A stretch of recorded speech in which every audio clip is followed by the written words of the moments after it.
Hello students, कैसे हो? आज हम लेकर आए हैं आपके पीवाईक्यू सीरीज में जो आपका 5 नवंबर 2020 को जो एग्जाम हुआ था, यानी आपका 5 सितंबर 2020 को जो एयरफोर्स एक्स ग्रुप का जो एग्जाम हुआ था, आज की सीरीज में हम ये करेंगे। यहाँ पे केवल फिजिक्स के जो 25 क्वेश्चन ही होंगे, लेकिन हमने एक सीरीज स्टार्ट कर रखी है 2000 क्वेश्चंस की सीरीज। तो उस सीरीज के तहत हम यहाँ पे क्वेश्चन नंबर 101 से लेकर के 125 तक हम स्टार्ट करेंगे। Which of the following law can be explained by the Huygens principle? Huygens principle के माध्यम से कौन से लॉ आपके एक्सप्लेन किए जा सकते हैं? First one diffraction, third one is, second one is reflection and third one is refraction and fourth one is all of above. तो लेट्स सी इट। ये देखिए, ये जैसे कि हमारे पास एक वेव है, ये वेव हमारे पास आएगा, इंसिडेंट यहाँ से ये वेव आ रहा है अभी, ठीक है। ये वेव फ्रंट आपका यहाँ पे स्ट्राइक होगा, ठीक है, और ये वेव आ रही थी तो ये क्या हो जाएगी, डेविएट हो रही थी। ये देखिए हमारे पास ये एंगल आई है और ये थोड़ा सा बैंड हो रहा है इस तरफ, ठीक है। ये भी हमारे पास इस तरफ जो है ये बैंड होगा, ठीक है। तो इस तरह से ये बेंडिंग जो है होगा इसमें, तो हाइगन प्रिंसिपल के माध्यम से ये एक्सप्लेन हम कर सकते हैं। इसी के माध्यम से इसी प्रकार हम क्या कर सकते हैं, जो रिफ्लेक्शन है उसको भी एक्सप्लेन किया जा सकता है। जैसे कि एग्जांपल के तौर पे ये इंसिडेंट रे आई हमारे पास और ये रिफ्लेक्ट बैक हो जाएगी, जैसे यहाँ पे ये इंसिडेंट रे आई और ये बाउंस बैक हो जाएगी इस तरह से, ठीक है। हमारे पास एक कन्वेक्स लेंस ले रखा है और ये हमारे पास इंसिडेंट वेव फ्रंट है, ये हमारे पास इंसिडेंट वेव फ्रंट है। और वेव फ्रंट जैसे कि इसमें से पास होगा, पास होने के बाद ये कन्वर्ज हो जाएगा, ठीक है। तो it is converging toward this, ठीक है। तो ये हमारे पास कन्वर्ज हो रहा है, ठीक है, क्योंकि ये पीछे रह रहे हो ना वेव फ्रंट, ठीक है। तो इस वजह से हमारे पास रहेगा। तो ये हमारे पास, जैसा कि हमने देखा कि हम रिफ्लेक्शन कर सकते हैं। आपका 12th क्लास में ऑप्टिक्स में भी आपका था, वेव ऑप्टिक्स में, और रिफ्रैक्शन भी हम कर सकते हैं इसमें वेव, जो हाइगन प्रिंसिपल है, हाइगन प्रिंसिपल के माध्यम से हम रिफ्लेक्शन भी कर सकते हैं और रिफ्रैक्शन के लॉ को भी हम प्रूफ कर सकते हैं। और डिफ्रैक्शन, ठीक है, डिफ्रैक्शन क्या होता है? डिफ्रैक्शन जनरली जैसे कि हमारे पास कोई भी एक पार्टिकुलर ऑब्जेक्ट है और ऑब्स्टेकल है, मान लीजिए ऑब्स्टेकल पे अगर ये लाइट जाएगी तो लाइट इसके कॉर्नर से बैंड हो जाएगी इस तरह से, ठीक है। तो the phenomena of bending of light from the corner of obstacle, that is known as diffraction. तो डिफ्रैक्शन भी इसके द्वारा एक्सप्लेन किया जा सकता है। तो तीनों इसके ऑप्शन करेक्ट रहेंगे, तो हम इसके कहेंगे ऑल ऑफ दीज। बढ़ते हैं नेक्स्ट क्वेश्चन की तरफ। Property of converging lens. Property of converging lens क्या रहेगा हमारे पास? It converge the ray on light on points. ये रे को कन्वर्ज कर देता है। कन्वर्ज का मतलब मिला देता है, डाइवर्ज का मतलब उनको फैला देता है। Third one is no lens converging none of these, ठीक है। हम देखते हैं इसको डेमोन्स्ट्रेशन के माध्यम से। ये ऑब्जेक्ट यहाँ पे और यहाँ से रे आपकी आ रही है, ठीक है। ये रे यहाँ पे आएगी प्रिंसिपल एक्सिस के पैरेलल, और प्रिंसिपल एक्सिस के पैरेलल पे जो रे आती है और रिफ्रैक्शन के बाद ये फोकस पॉइंट से होके गुजरती है इस तरह से, जैसा कि, और ये यहाँ पे पोल पे आएगी, वो स्ट्रेट फॉरवर्ड जाती है। ये आपके कुछ लॉ है। तो सिंपली हम क्या कर रहे हैं, सिंपली हमारे पास जो कन्वर्जिंग लेंस है, कन्वर्जिंग लेंस का मतलब कन्वेक्स लेंस क्या है, कन्वेक्स लेंस, कन्वेक्स लेंस, ठीक है। कन्वर्जिंग लेंस को कन्वेक्स लेंस भी हम बोलते हैं। तो ये क्या कर रहा है, रे को कन्वर्ज कर रहा है, ठीक है। बढ़ते हैं नेक्स्ट क्वेश्चन की तरफ। RMS speed of A molecules gas enclose with gas is v, यानी RMS स्पीड कितनी है उनकी? RMS स्पीड हमारे पास v, RMS स्पीड जो होती है, ठीक है, RMS स्पीड कितनी है हमारे पास? VRMS बताई है, ठीक है, पहले की v बताई इन्होंने, ठीक है, इस क्वेश्चन के अकॉर्डिंग v बताया है इन्होंने। RMS स्पीड क्या होती है? 3RT डिवाइड बाय m होता है, ठीक है। R आपका जो गैस कांस्टेंट है, T टेम्परेचर है, m आपका मास होता है, ठीक है। तो ये हमारे पास है। तो उसके बाद क्या कह रहा है कि हमारे पास ये जो टेम्परेचर को सेम रखेगा, ठीक है, टेम्परेचर को क्या रखेगा, सेम रखेगा, और प्रेशर को डबल कर दिया, ठीक है, यानी P को क्या कर दिया, डबल कर दिया, ठीक है। P को डबल कर दिया, तो P को डबल कर रहा है भाई, ठीक है। तो P को डबल कर रहा है, टेम्परेचर सेम है, तो हमारे पास क्या वैल्यू रहेगी नए V की, ठीक है, रेशियो क्या रहेगा उनका, ठीक है। तो हम देख लेते हैं क्या होता है। जैसे कि एग्जांपल के तौर पे हम बात करें कि हमारे पास ये कुछ डेमोन्स्ट्रेशन है, जैसे ऐसे ही मॉलिक्यूल्स आपके रैंडम मोशन में करते रहते हैं आपके, और जैसे ही इसका इन्होंने बताया कि प्रेशर को हम क्या करेंगे, डबल कर दिया, तो एग्जैक्टली इस फॉर्मूले में आपको साफ साफ क्लियरली दिखाई दे रहा है कि ये टी पे डिपेंड कर रहा है, ठीक है, प्रेशर पे डिपेंड नहीं करता VRMS, ठीक है। तो हमारे पास जो नई V की वैल्यू क्या होगी, वो डबल किया है, नया V ही रहेगा, ठीक है, इस पे कोई इफेक्ट नहीं पड़ने वाला, ठीक है। तो हमारे पास इसकी जो वैल्यू रहेगी वो सेम रहेगी, ठीक है। टेम्परेचर डबल करते हैं तो फिर इफेक्ट होता है, ठीक है। बढ़ते हैं नेक्स्ट क्वेश्चन की तरफ, ठीक है। इसमें दिया हुआ है, if the threshold frequency of photoelectric effect on a sodium metal, threshold frequency given है हमारे पास, ठीक है। और ये हमारे पास हमें वर्क फंक्शन फाइंड आउट करना है, हमें फाइंड आउट करना है वर्क फंक्शन। तो जनरली ये फोटो इलेक्ट्रिक इफेक्ट से हर एग्जाम में क्वेश्चंस आपके आ रहे हैं, ड्यूअल नेचर ऑफ रेडिएशन से आपका ये क्वेश्चंस आया हुआ है, और आपके ये हर एग्जाम में अप्रोक्सीमेट फोटो इलेक्ट्रिक इफेक्ट से क्वेश्चन आया हुआ है। ठीक है, तो जनरली क्या होता है डेमोन्स्ट्रेशन के माध्यम से, ये हमारे पास रे इंसिडेंट हो रही है, यहाँ से ये इंसिडेंट कर रहे हैं, यहाँ पे ये इंसिडेंट कर रहे हैं किस पे, इस मेटल के पे। ठीक है, यहाँ से क्या निकलेंगे, यहाँ से निकलेंगे इलेक्ट्रॉन। ठीक है, यहाँ से इलेक्ट्रॉन निकलेंगे, यहाँ से रे इंसिडेंट हो रही थी और यहाँ से इलेक्ट्रॉन निकल रहे हैं। ठीक है, तो जनरली हमारे पास यहाँ पे देखा आपने इंटेंसिटी बढ़ा दी, इंटेंसिटी बढ़ाने से क्या होगा, ज्यादा इलेक्ट्रॉन निकलने स्टार्ट हो गए, ये इलेक्ट्रॉन निकल रहे हैं, क्योंकि ये हमारे पास फोटो इलेक्ट्रिक इफेक्ट का जो है वो डेमोन्स्ट्रेशन था। ठीक है, तो हमारे पास की आपकी कम से कम वो फ्रिक्वेंसी क्या डालें इस मेटल के सरफेस पे, कम से कम वो फ्रिक्वेंसी क्या डालें कि आपके इलेक्ट्रॉन जो है इससे निकलने स्टार्ट हो जाए। ठीक है, यहां से इलेक्ट्रॉन जस्ट एमिट होना स्टार्ट हो जाए। ठीक है, इनिशियली आपके नहीं निकल रहे थे, उसको बोलते हैं थ्रेशोल्ड फ्रिक्वेंसी। तो जनरली हमारे पास जो वर्क फंक्शन का जो फॉर्मूला रहता है वो हमारे पास एच न्यू रहता है, एच न्यू नोट कहेंगे। ठीक है, ये थ्रेशोल्ड फ्रिक्वेंसी है, और phi is equal to H की वैल्यू, एच प्लैंक कांस्टेंट है यहाँ पे, तो एच की वैल्यू क्या रहेगी, वो हमारे पास रहेगी 6.6 10 की पावर आपका -34। ठीक है, ये -34 है, ध्यान रख लेना भाई। ठीक है, एच की वैल्यू ये, थ्रेशोल्ड फ्रिक्वेंसी क्या गिवन है, थ्रेशोल्ड फ्रिक्वेंसी ये गिवन है हमारे पास, यानी 1.6 10 की पावर 4 हर्ट्ज है भाई। 6.6 को मल्टीप्लाई करेंगे 1.6 से तो कितना आंसर आएगा, 10.56। ठीक है, ये हमारे पास वर्क फंक्शन है, एक तरह से एनर्जी ही होता है। ठीक है, तो ये जूल में इसकी यूनिट आएगी, तो इसका आंसर रहेगा फोर्थ वन। बढ़ते हैं नेक्स्ट क्वेश्चन की तरफ। ये हमारे पास क्वेश्चन नंबर 5। ठीक है, when the red colour paper is seen in yellow light, paper का कलर कौन सा है, पेपर का कलर है आपका रेड। ठीक है, रेड कलर का पेपर है ये हमारे पास। ठीक है, तो रेड कलर हमारे पास पेपर है, तो इसके ऊपर क्या करता है, जैसे कि इसके ऊपर किसी भी टाइप की अगर लाइट फॉलो करते हैं तो ये क्या करता है, बाकी सारे कलर तो अब्सॉर्ब कर लेगा। रेड कलर का पेपर है तो किस कलर का है, रेड कलर का, बाकी सारे कलर को क्या कर लेगा, अब्सॉर्ब कर लेगा। केवल रेड को रिफ्लेक्ट करेगा, किसको रिफ्लेक्ट करेगा, रेड को रिफ्लेक्ट करेगा। ठीक है, इसी प्रकार जैसे कि हम बात करें कोई ब्लू कलर का पेपर है, तो ब्लू कलर का पेपर क्या करेगा, वो केवल ब्लू कलर को ही रिफ्लेक्ट करेगा, बाकी सारे कलर को ऑब्जॉर्व कर लेगा, इसलिए वो ब्लू दिखाई देता है।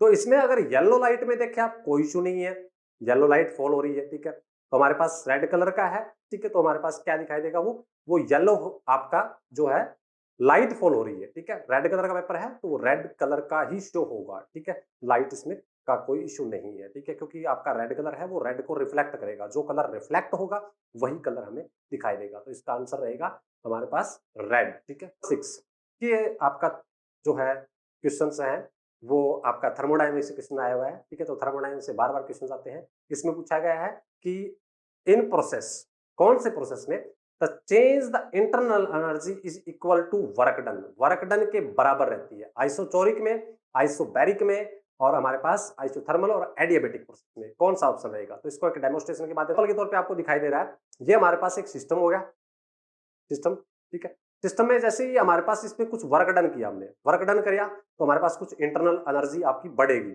इंटरनल एनर्जी बढ़ेगी। ठीक है, और ये हमारे पास हमने एक वॉल ले ली, ये हमारे पास हमने वॉल ली है, और ये वॉल हमारे पास ये इस तरह से। ठीक है, तो ये हमारे पास इक्वेशन है एक जर्नल थर्मोडायनेमिक फर्स्ट लॉ की, ये हम आपको दिखाई दे रही है। क्या कह रहा है इसमें कि हमारे पास वर्क डन इक्वल है किसके, इंटरनल एनर्जी के। ठीक है, वर्क डन इक्वल है इंटरनल एनर्जी के। ठीक है, तो इस इक्वेशन को यहाँ पे मॉडिफाई कर, जो वर्क डन है, ठीक है, वो किसके बराबर है, माइनस में आएगा। ठीक है, ये इंटरनल एनर्जी के। ठीक है, डेल्टा यू कह सकते हैं, डेल्टा ये कह सकते हैं। तो हमारे पास इसमें क्या हुआ, इसमें हमारे पास जो हीट है, ठीक है, हीट जीरो रहती है। ठीक है, तो आपका हीट जीरो होगा तभी रहेगा।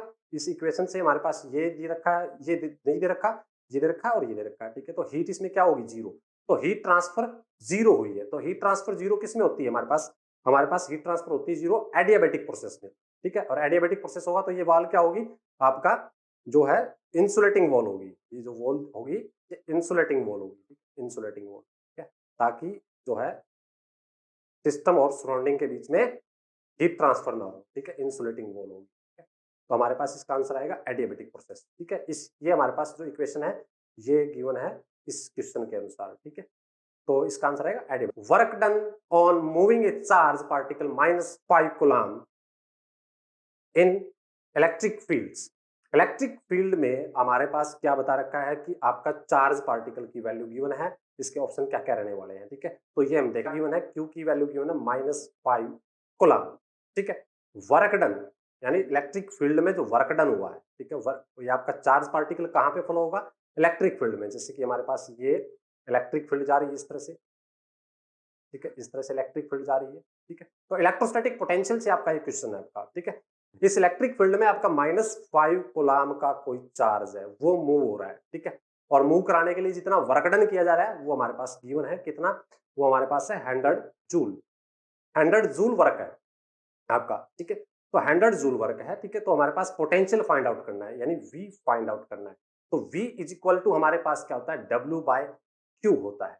तो हमारे पास क्या आएगा, हमारे पास ये वैल्यू आ गई -20, क्या आएगा, पोटेंशियल है, ये पोटेंशियल डिफरेंस की जो यूनिट रहती है वो तो आपका वोल्ट रहती है। तो -20 वोल्ट इसका आंसर रहने वाला है, ठीक है। बी आंसर रहेगा। काफी इजी क्वेश्चंस दिए हुए हैं। बढ़ते हैं नेक्स्ट क्वेश्चंस की तरफ। आपका next questions, on which of the following no magnetic force act in a magnetic field region, यानी मैग्नेटिक फील्ड रीजन है कोई, ठीक है। और मैग्नेटिक फील्ड आपका मान लीजिए ऐसी जा रही है, ठीक है। मैग्नेटिक फील्ड रीजन में आपका फोर्स किस पे नहीं लगेगा, ठीक है। तो देखिए हमारे पास मैग्नेटिक फील्ड रीजन है, तो हमारे पास फोर्स कितना लगेगा, फोर्स हमारे पास होता है F is equal to QVD sine theta. ये फोर्स की वैल्यू होती है। ये हमारे पास एक तरह से जो फोर्स लगता है मैग्नेटिक फील्ड में, ठीक है। तो क्यू हमारे पास चार्ज है, चार्ज हमारे पास इलेक्ट्रॉन है, तो इलेक्ट्रॉन पे चार्ज लगेगा, वेलोसिटी होगी उस पे लगेगा, ठीक है, ठीक है। अगर उसकी वेलोसिटी 0 है तो फिर नहीं लगने वाला, ठीक है। मैग्नेटिक फील्ड ये पहले ही बता रहा है कि मैग्नेटिक फील्ड एग्जिस्ट कर रही है, ठीक है।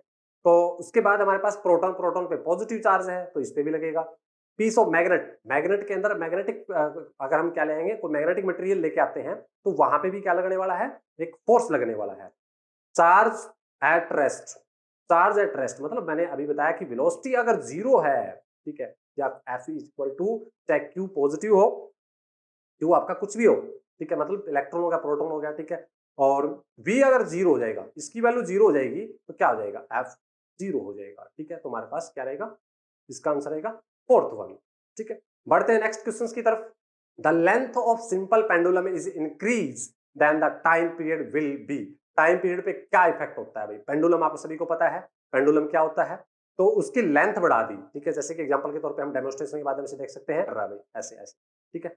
और ये इसका मास होता है बॉब का, ठीक है, ये मास है और ये हमारे पास इसकी लेंथ है, दिस इज एल, ठीक है। अगर ये लेंथ बढ़ा दिया जाए, ठीक है, तो इसका टाइम पीरियड कितना रहेगा, ठीक है, टाइम पीरियड में क्या इफेक्ट पड़ने वाला है, ठीक है। तो लेट्स सी, तो टाइम पीरियड ऑफ पेंडुलम आपका जो रहता है वो मास अगर कम ज्यादा करें तो कांस्टेंट रहता है, ठीक है, मास कम ज्यादा करें तो कांस्टेंट रहता है। तो क्या फॉर्मूला रहता है इसका, वो हम देखते हैं टाइम पीरियड का। टाइम पीरियड का जो पेंडुलम का वो फॉर्मूला आता है 2π√L/G, ये टाइम पीरियड का फॉर्मूला रहता है। तो इसमें हमारे पास क्या कर रहे हैं, एल को इंक्रीज कर रहे हैं इस फॉर्मूले में। टाइम पीरियड मास पे डिपेंड नहीं करता, ठीक है, कई बार ये क्वेश्चन भी आ जाता है। तो ये इसका जो बोब का जो मास है इस पे डिपेंड नहीं करेगा कभी भी, ठीक है, एल पे डिपेंड करेगा केवल, ठीक है। एक्सेलरेशन ड्यू टू ग्रेविटी, अर्थ पे इसका वैल्यू 9.8 रहता है, तो इसका कोई इफेक्ट ज्यादा चेंज नहीं होने वाला ये, ठीक है। तो इस तरह से रहेगा। तो इसमें देखो टी किसके आ रहा है, ठीक है, टी डायरेक्टली प्रोपोर्शनल आ रहा है रूट एल के। एल बढ़ेगा तो टी भी बढ़ेगा, ठीक है। तो हमारे पास the length of simple pendulum increase कर दी तो टाइम पीरियड क्या होगा, इंक्रीज होगा भाई, ठीक है। बढ़ते हैं नेक्स्ट क्वेश्चन की तरफ। Centre of mass of uniform cube will be at, मतलब उसका एक केंद्र पॉइंट कहां होगा, ठीक है। जैसे कि एग्जांपल के तौर पे ये है, इसे आपका मार्कर है, मार्कर का इसका जो सेंटर पॉइंट का होगा इसके बिल्कुल मिडल में होगा, ठीक है, इसके ज्योमेट्रिकल शेप के बिल्कुल मिडल में होता है, ठीक है। तो इसी प्रकार जो एक क्यूब है उसका कहां पे रहेगा सेंटर पॉइंट, यानी सेंटर ऑफ मास की बात हो रही है, ठीक है। वन कॉर्नर पे रहेगा, जियोग्राफिकल सेंटर ऑफ क्यूब रहेगा, तो इसको हम देख सकते हैं क्यूब है। तो इसका क्यूब ये इस तरह से है, क्यूब की फॉर्म में आपका, ठीक है, इस तरह से क्यूब था ये, ठीक है। तो इसके बिल्कुल केंद्र में रहेगा, बिल्कुल सेंटर पे, ठीक है। तो बिल्कुल सेंटर पे इसका जो है ये रहने वाला है, ठीक है, यानी बिल्कुल सेंटर पे हमारे पास ये रहने वाला है इसका। ये हमारे पास खैर क्यूबोर्ड भी आ गया यहाँ पे। तो क्यूबोर्ड है, चाहे आपका क्यूब हो, उसका जो मास रहेगा, सेंटर ऑफ मास, वो बिल्कुल उसके मिड पॉइंट पे रहना है, ठीक है, तो उसके ज्योग्राफिकल सेंटर पे रहेगा, ठीक है। लीनियर मोमेंटम इंक्रीज कर दिया गया है 25%, ठीक है। तो देख लेते हैं क्या रिलेशन रहता है काइनेटिक एनर्जी और लीनियर मोमेंटम के बीच में। तो काइनेटिक एनर्जी का अगर फॉर्मूला लिखता हूं मैं, काइनेटिक एनर्जी 1/2 mv², इसको मैं m से मल्टीप्लाई कर दिया, m से डिवाइड कर दिया, तो क्या आ गया हमारे पास आ गया 1/2 m² डिवाइड बाय m। मैं इसको लिख सकता हूं 1/2 mp², ठीक है, ये लिख सकता हूं। यानी हमारे पास काइनेटिक एनर्जी का फॉर्मूला आ गया 1/2 p² डिवाइड बाय m, ये फॉर्मूला आया है काइनेटिक एनर्जी, ठीक है। अब ये क्या कहता है कि 25% इसका मोमेंटम इंक्रीज कर दिया गया है, ठीक है।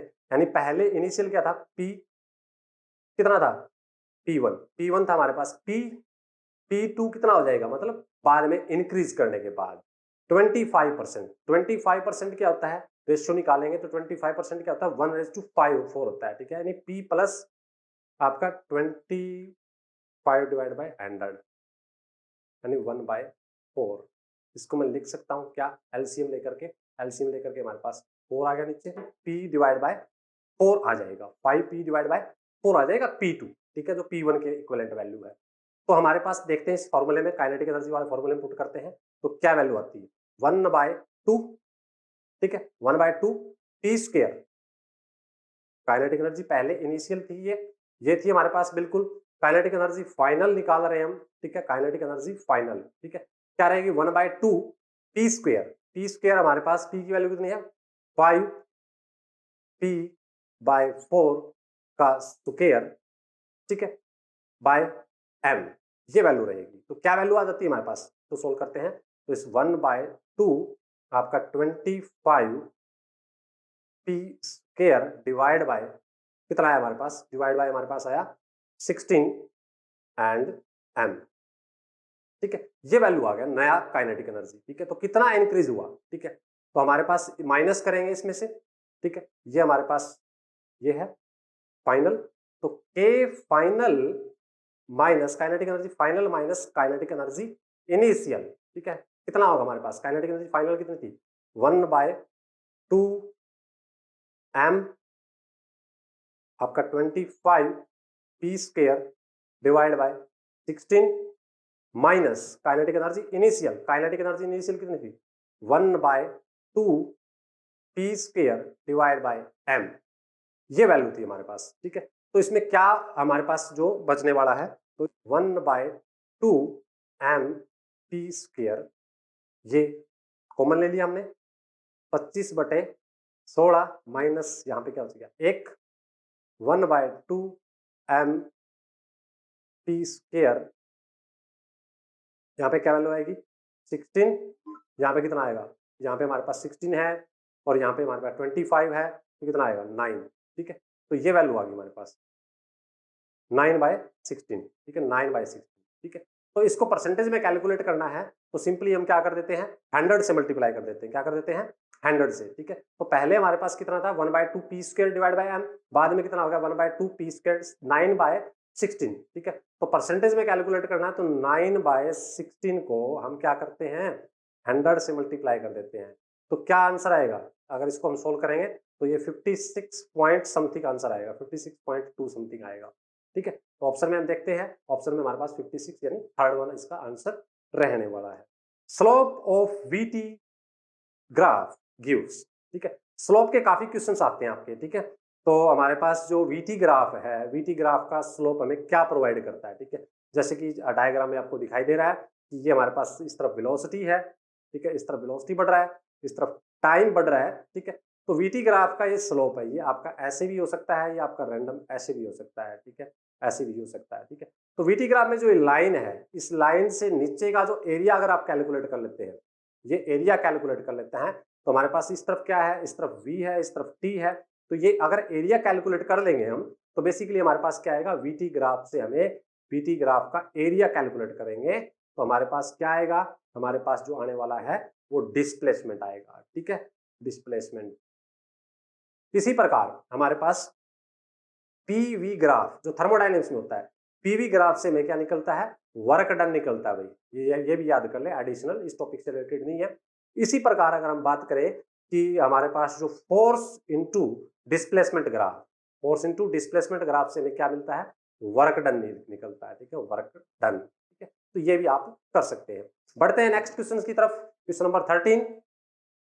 ए wire pull away both side, दोनों तरफ से एक तार को खींचा जाता है, एक वायर है, ठीक है, उसको हम पुल कर रहे हैं। द स्ट्रेस नेट देखो बाहर की तरफ लग रहा है, ठीक है, तो कौन सा रहेगा, हमारे पास टेंसाइल कंप्रेसिव शियर।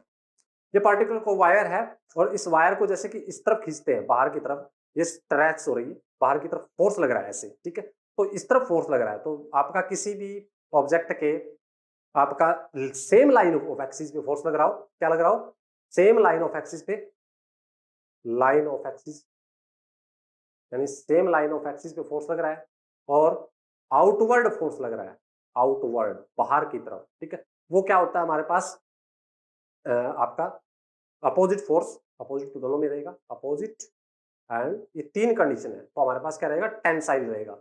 अगर ये आउटवर्ड की बजाय अगर ये इनवर्ड हो जाता तो फिर कंप्रेसिव हो जाता, ठीक है, और डिफरेंट लाइन ऑफ एक्सिस पे लगता तो फिर सीरिंग फोर्स हो जाता, ठीक है।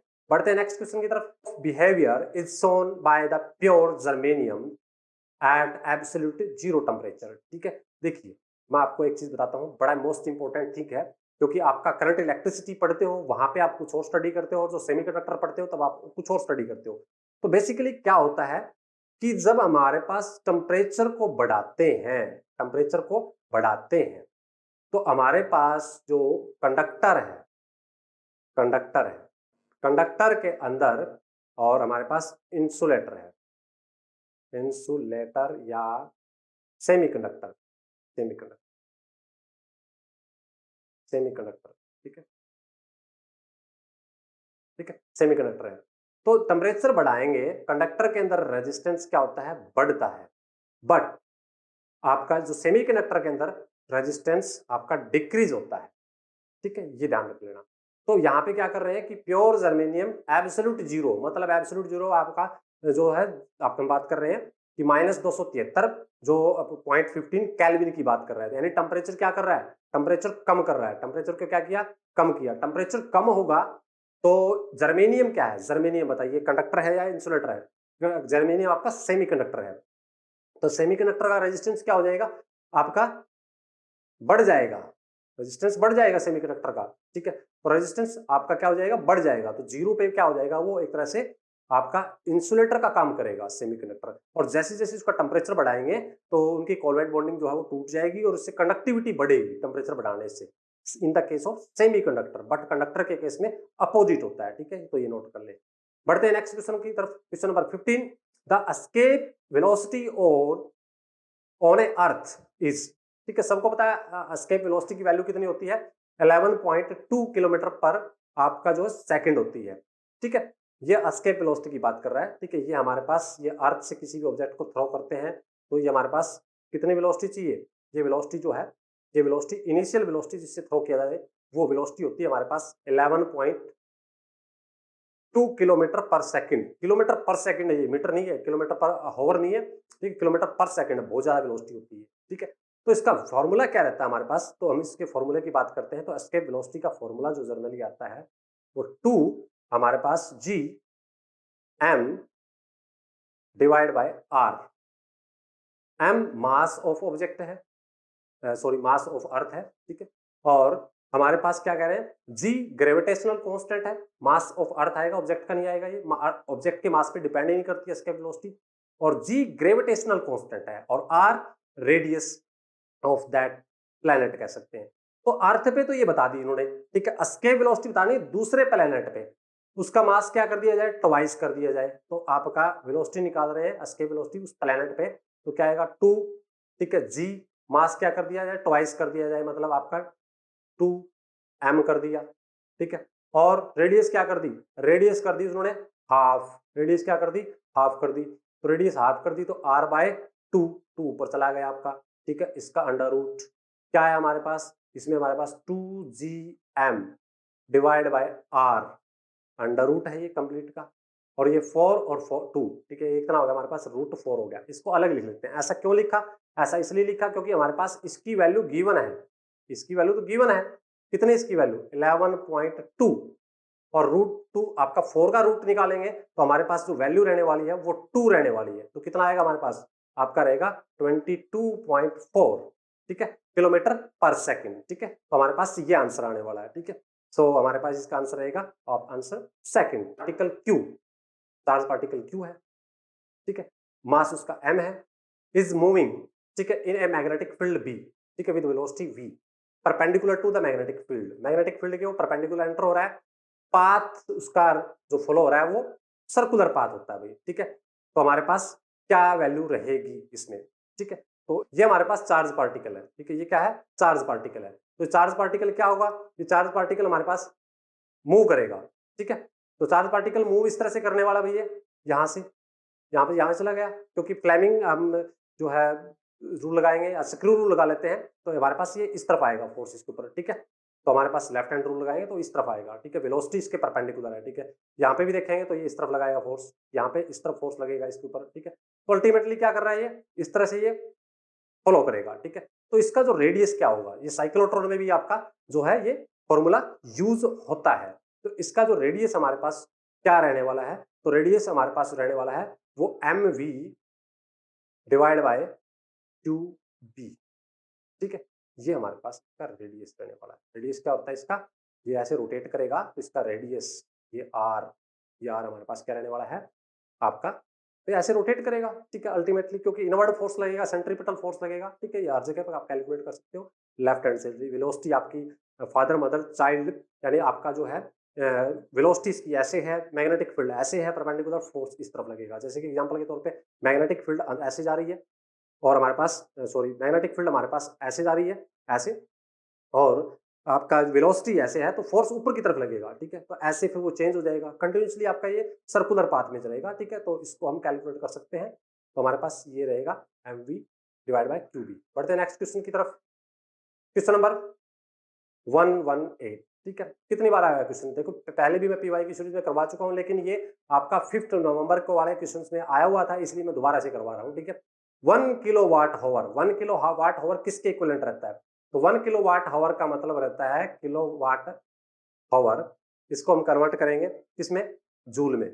वाट सेकंड में भी कन्वर्ट करें या जूल में कन्वर्ट करें, एक ही बात होती है। वाट सेकंड या जूल एक ही बात होती है। कहने का मतलब 1 जूल बराबर 1 वाट सेकंड रहता है, ठीक है। बस इतना क्लियर है, तो आगे आप कैलकुलेट कर लोगे। तो वाट सेकंड में बदला, किलो वाट को वाट में बदला, 10⁻³ किलो वाट को वाट में बदला। हावर को सेकंड में बदला, कितना है हमारे पास? 3.6 10⁻³ कितना है हमारे पास? इतना वाट सेकंड लिख सकते हैं इसको, या जूल लिख दे, एक ही बात, ठीक है। तो हमारे पास कितना आएगा? 10⁻6 3 मतलब ये पहले लिखना था, ठीक है, आप लिख सकते हैं। कितना आंसर आएगा इसका? ये आएगा, ठीक है। बढ़ते हैं नेक्स्ट क्वेश्चन की तरफ। The physical quantity has the same unit both in CGS and MKS, ठीक है। सीजीएस और एमकेएस में हमारे पास सेम यूनिट रहती है, ठीक है। तो सिंपली हमारे पास सीजीएस में हमारे पास क्या करेंगे? सेंटीमीटर में मापेंगे, ठीक है। लेंथ को किस में मापेंगे? सेंटीमीटर में, ठीक है। और हमारे पास ग्राम में मापेंगे, ठीक है।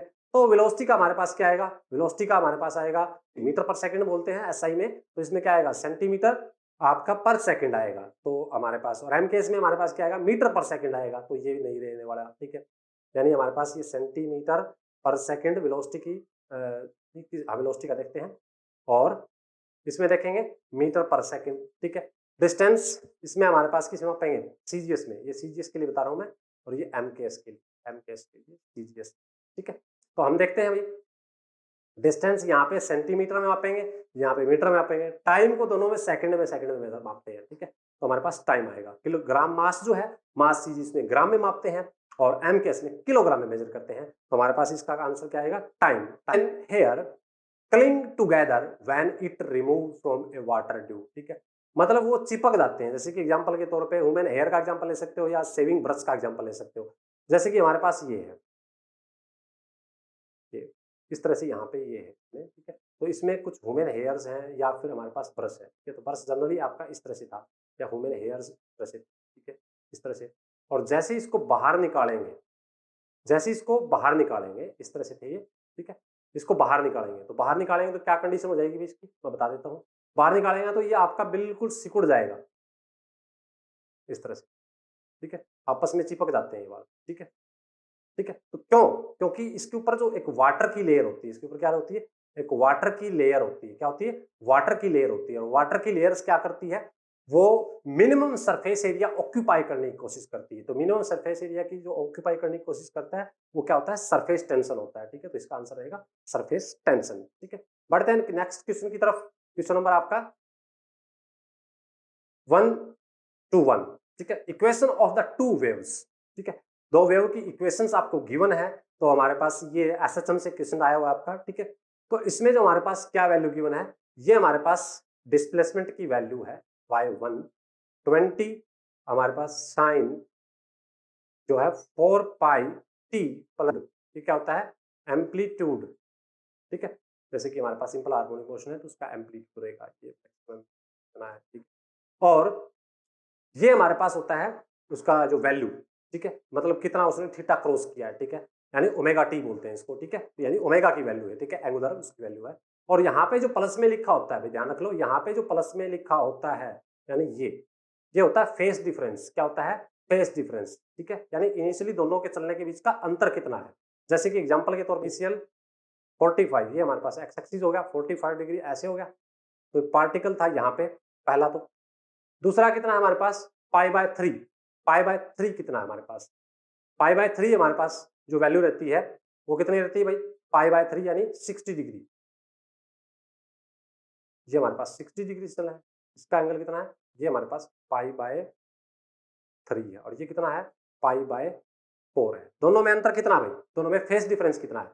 तो हमारे पास सिंपली आपको कैलकुलेट करना है कि आपका पाई/3 माइनस पाई/4 कितना है, ठीक है। तो कितना होगा हमारे पास, यानी हमारे पास 60 डिग्री और आपका 45 डिग्री में कितना डिग्री एंगल है, 15 डिग्री का अंतर है, ठीक है। तो 15 डिग्री का अंतर है तो इसको मैं क्या लिखूंगा, यानी 15 डिग्री को रेडियन में पाई/4 आपका 12, पाई/12, ठीक है। तो हमारे पास बढ़ते हैं नेक्स्ट क्वेश्चन की तरफ। भाई थर्मोडायनेमिक्स से एक बार आया, ठीक है।